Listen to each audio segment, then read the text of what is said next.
Oh, would you look at that? It's snowing. I guess it is February in Pennsylvania, or almost February, not quite.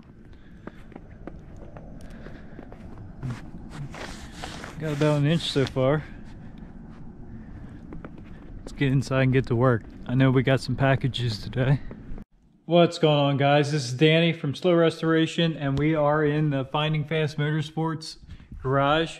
And we've gotten a lot of new subscribers. So if you are new, from time to time I do put out how-to videos. I just released one earlier, so we didn't abandon all the projects. It's just sometimes I throw them in there to kind of help out.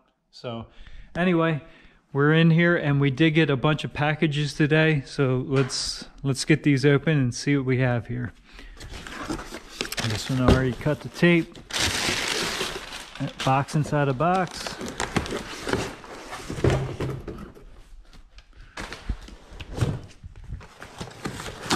Oops. Razor blade. And this should be our muffler. Yes. Let me get this out of here and unwrapped. Alright, I went back and forth with a bunch of different mufflers, and some people recommended different mufflers to use, and when it came down to it, I'm going to try this one. I got it off Amazon. It was very reasonably priced. It is polished stainless steel, and we're going to give it a shot. Here it is. It's a Total Flow. Definitely not the most expensive muffler by far you can get, but, and it is damaged too, by the way. It does have a built-in X pipe. Let's see if we can get that up there. You can see. If you look down through there, you can see the built-in X pipe. So it's very much like a MagnaFlow muffler. It's got a nice finish to it, nice polished finish. It is welded. It's not chambered. It does have some stainless steel packing in there, but pretty much it's a straight-through muffler. So I'm expecting this to be decently loud, not obnoxiously loud. We're going to give it a shot anyway, see how it works. Let's get some of these other boxes open.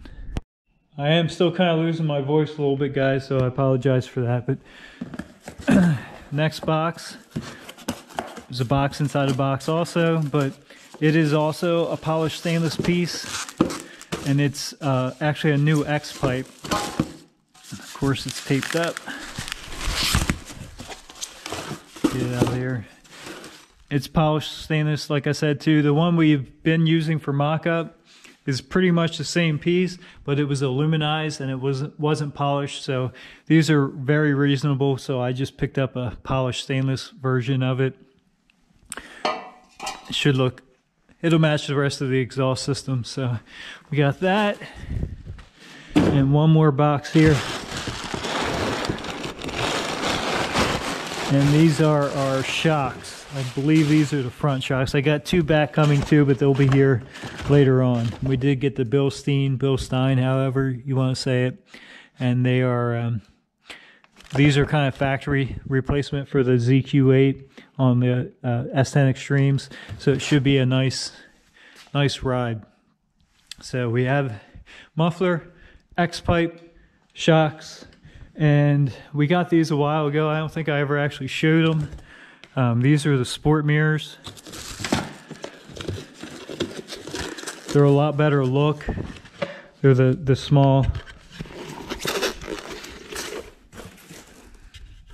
Sorry. These are the small mirror, and they definitely look a lot better than the big elephant ear mirror that most of these S10s come with. You know, in comparison, this is a lot more streamlined. And actually, it's the same type of mirror that this Lsxtreme has on it. Of course, that needs repainted. The clear coat's coming off, but very similar to that. So with these mirrors, we're probably going to paint match them. I kind of like that look. We'll hold them up there. Once we get our doors painted, we'll hold them up there and see if the black looks are okay or not. But chances are we're probably going to paint match these, make them Krypton green also. So one other thing I want to talk about is this whole truck build was in preparation to take it to Motorama February 16th, 17th, I believe it was, a motor in Harrisburg. I actually made a big mistake and did not reserve my spots, and they sold out. So that's kind of a problem. We did talk to them, and there's a chance we can still get in, but we don't have a guaranteed spot at this point. So if for whatever reason we don't get in, we're still going to finish this truck. We're still going to keep going on schedule, and we'll have a reveal of another type. But we'll figure that out when we get to it. For now, let's keep working. In case anybody was wondering, this X-pipe and this muffler, the spread here is very, very close. It's not dead on, but I think if you even added a couple inches, probably 4 or 5 inches in between there, I think you could definitely make that work. And really, if you were just going to butt weld it, you could make that work. It's close enough. Like I said, it's not dead on.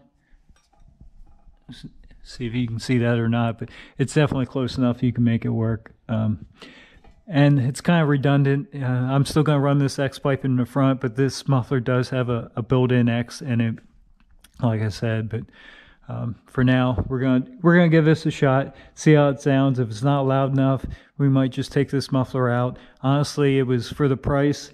I think it was just under $50, and it's a polished stainless steel muffler. So we're gonna give it a shot, see how it works. And if we don't like it, we'll change it later. All right, I unboxed our shock here, and it's actually the rear shock. And it's actually a very, very nice piece. Bilstein makes a nice shock. The crossbar is plated. Of course, the yellow paint is nice. Got the blue boot, and even the bottom eyelet is also plated. So as you can see, I'm pretty picky with the stuff I put on here. Not everything's extremely top dollar, but everything's got to look good, and these definitely look good. I'm not even gonna have to touch these. I can actually just bolt these right on without touching them up or painting them. A lot of the new parts I actually had to go over and touch them up or repaint them, or whatever, just to make the quality up to the quality of this project. So anyway, these are nice shocks, and this is how they mount. It looks like it's upside down. The boot is on the bottom, which Bilstein says is better. It's less reciprocating mass or moving. That eyelet in this rod is a lot lighter than this end. So if you had this end, this whole shock body would be going up and down, and that would be stationary. So mounting them like that, as you can tell by the sticker, that's how they want them. And there's only one way they bowl on the truck anyway. So that is correct, even though it looks upside down.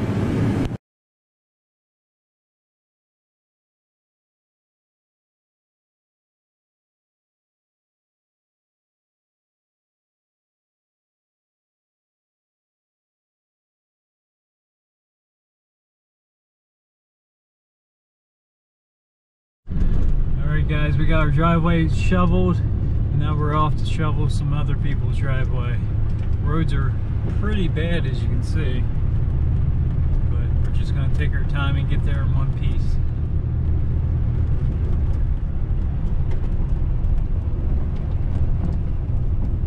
And of course we're in an S10. Two-wheel drive one too.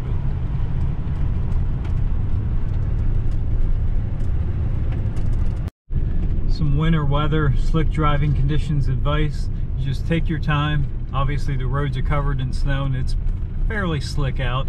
If you have an automatic, you can always gear it down. As you can see there, we're in second gear. We're descending a hill here. So you just take your time, let the engine do the braking for you. If you get going too fast, obviously you hit the brakes, you're probably going to slide. So you just a nice constant speed. If you start sliding, the rear tires start sliding, you might have to upshift just so you can regain control. Just keep your foot like steady on the brake. But the key is not to panic. If you start sliding, just do what you need to correct and stay calm and try your best not to panic. Going uphill is kind of the same deal. You do want to maintain your speed. You don't want to get to the bottom of the hill and then try and floor it up it. You're just going to spin. So just a constant speed, not too slow going up, but definitely not too fast. And again, try to limit wheel spin. That's when you'll get in trouble. And just don't panic. The best advice you can give is don't panic. Prep work is key. If you don't have the prep work right, then you're just kind of wasting your time going to the primer step. So I'm just gonna spend a little extra time right now and make sure it's where we want it to be before we get to the primer stage, and then it should go a little easier after that. So we're gonna keep going here, get this thing cleaned up, and try and get some primer sprayed. There we go, got a fresh coat of epoxy primer on here. We'll let that set up. Scuff it down. We got our roll pan sprayed too. It's a good base to get our blocking underway. Get this thing nice and straight. Thanks for tuning in. Have a good day.